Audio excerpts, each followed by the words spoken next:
बच्ची का शरीर में कोई कपड़ा नहीं था, पैर दोनों राइट एंगल में मिला गया, राइट एंगल में एक पांव बेड के इस तरफ, एक पांव बेड के इस तरफ मिला गया।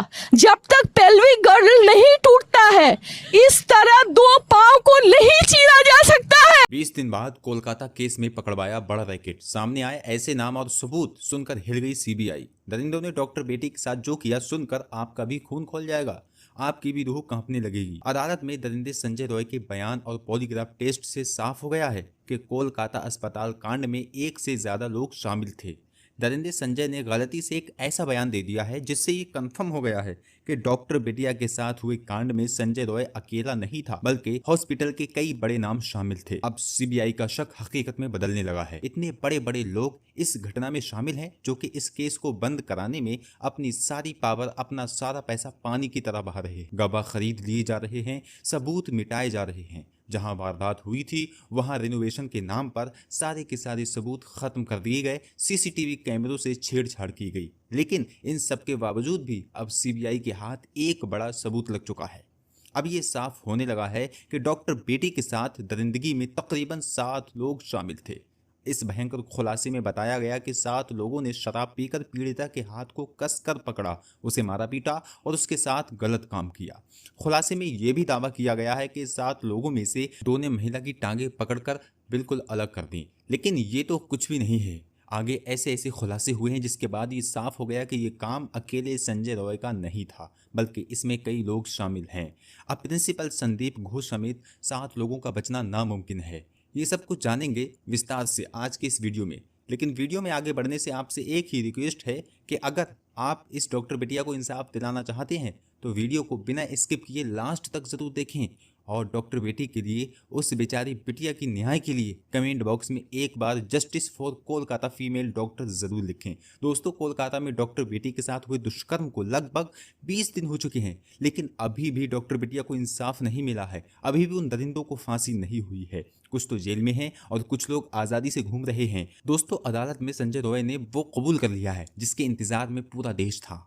पूरे भारत को ये पता था कि ये काम एक बंदे का नहीं है और ये संदेह अब हकीकत में बदलते हुए दिख रहा है। इस रेप में एक नहीं बल्कि तकरीबन 7 लोग शामिल हैं और सब कुछ पूरी प्लानिंग से किया गया है। इसी कारण से सीबीआई फुल एक्शन में आ गई है और कोलकाता डॉक्टर बेटी केस में 7 आरोपियों का पॉलीग्राफ टेस्ट शुरू हो गया है। उधर सीबीआई के अनुसार बिना दरवाजे वाले सेमिनार हॉल में डॉक्टर बेटी के साथ जो हुआ, उस बिटिया की चीख किसी को सुनाई क्यों नहीं दी।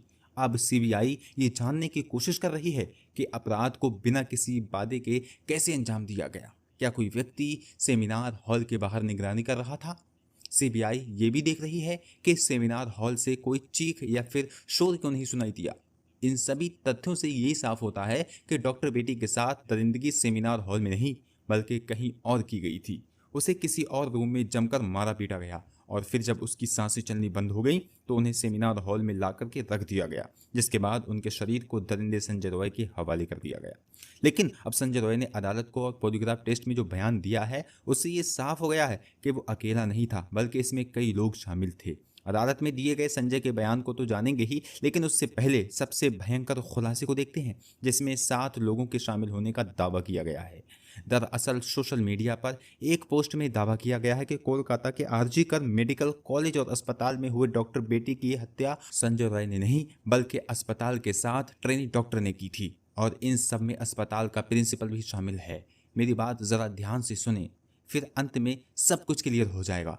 इस पोस्ट में कहा गया है कि इस ट्रेनी डॉक्टरों ने पहले डॉक्टर बेटी के साथ दरिंदगी की और फिर उसकी टांगों को बेरहमी से चीर दिया। एक्टिविस्ट मधु किश्वर ने सोशल मीडिया प्लेटफॉर्म एक्स पर इस बारे में एक पोस्ट किया जिसमें उन्होंने बताया कि अस्पताल में काम करने वाली एक महिला डॉक्टर और उसके दोस्त के बीच हुई फोन कॉल बातचीत से ये दावा किया गया है। उन्होंने इस बातचीत का ऑडियो भी शेयर किया है जो बंगाली में है। माना जा रहा है कि सीबीआई को इस ऑडियो कॉल से कई गंभीर सुराग मिल सकते हैं।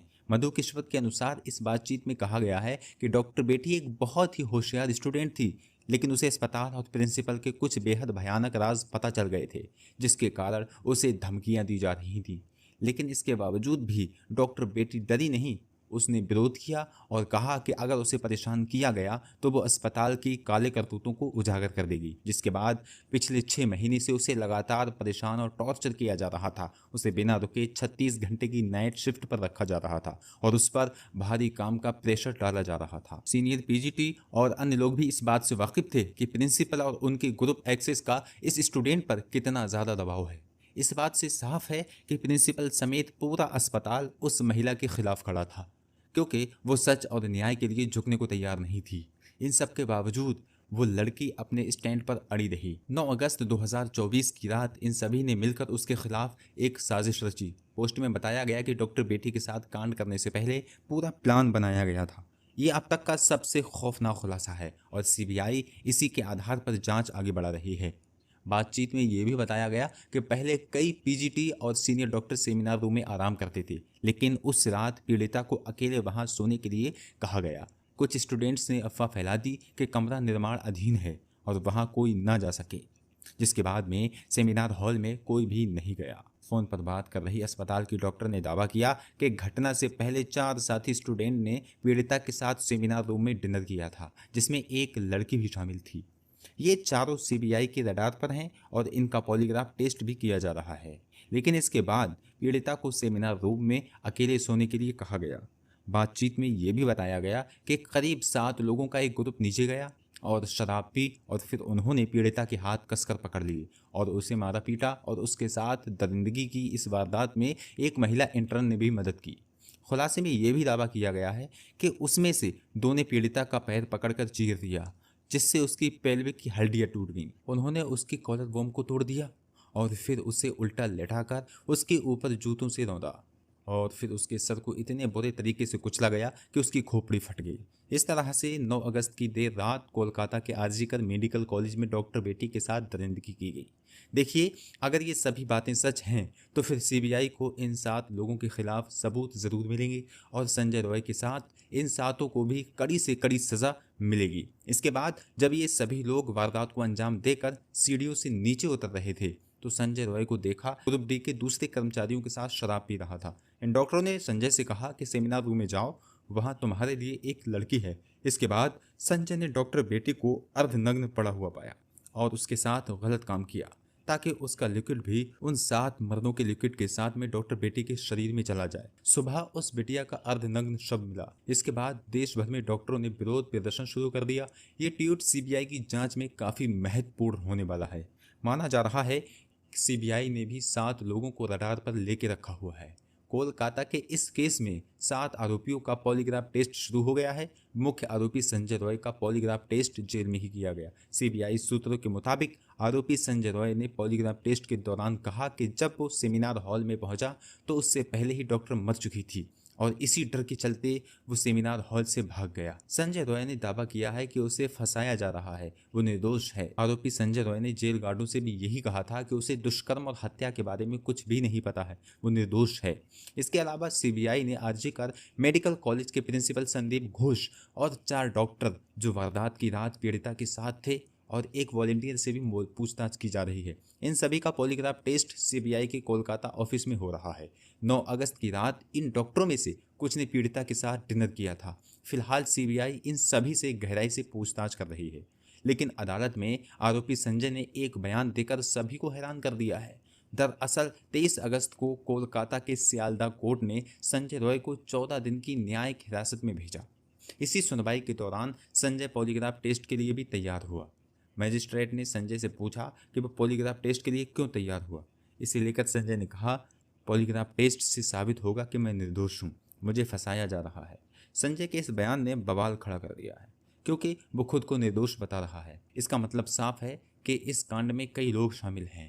इसी कारण सीबीआई फुल एक्शन मोड में आ चुकी है। सीबीआई का मकसद इन कर्मचारियों के बयान को जांचना है, क्योंकि सीबीआई बाकी मेडिकल रिपोर्ट्स जैसे पीड़िता के शरीर से लिए गए बाकी सबूतों को सीधे तौर पर घटना से जोड़ने में नाकाम रही है।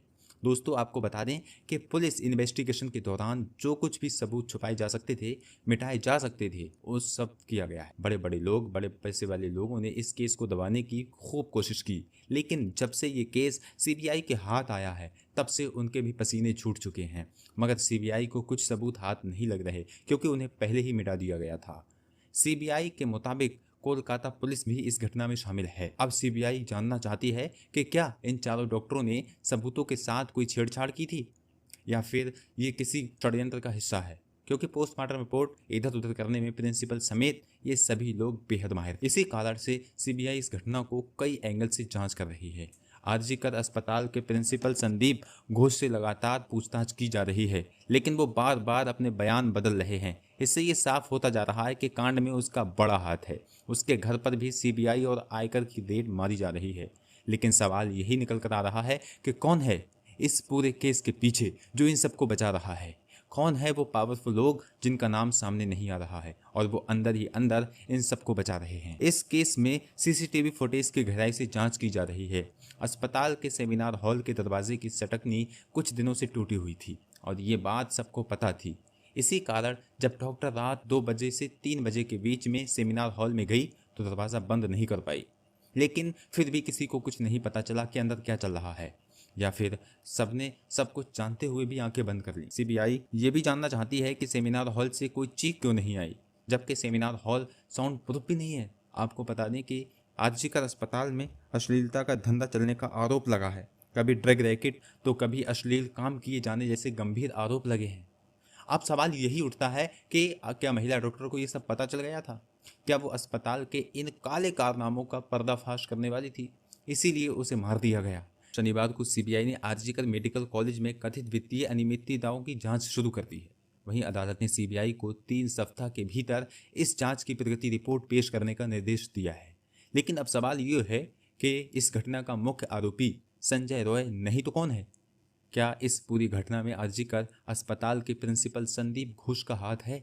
क्या सीबीआई असली कातिल को ढूंढ पाएगी या फिर ये मामला भी मोटी फाइलों के नीचे दब जाएगा? दोस्तों, इस घटना को सुनाने का उद्देश्य किसी का दिल दुखाना नहीं है, किसी को परेशान करना नहीं है, बल्कि आप लोगों को जागरूक करना है, आपको सचेत करना है। दोस्तों, इस घटना के बारे में आपकी क्या राय है? आप इस घटना का मुख्य आरोपी किसे मानते हैं? कमेंट बॉक्स में ज़रूर बताएं। और अगर हमारी मेहनत पसंद आई हो तो इस वीडियो को लाइक करते हुए शेयर कर दें और हमारे इस चैनल को सब्सक्राइब भी ज़रूर कर लें। बेल नोटिफिकेशन को भी ज़रूर दबा दें। मिलते हैं इंशाल्लाह नेक्स्ट वीडियो में।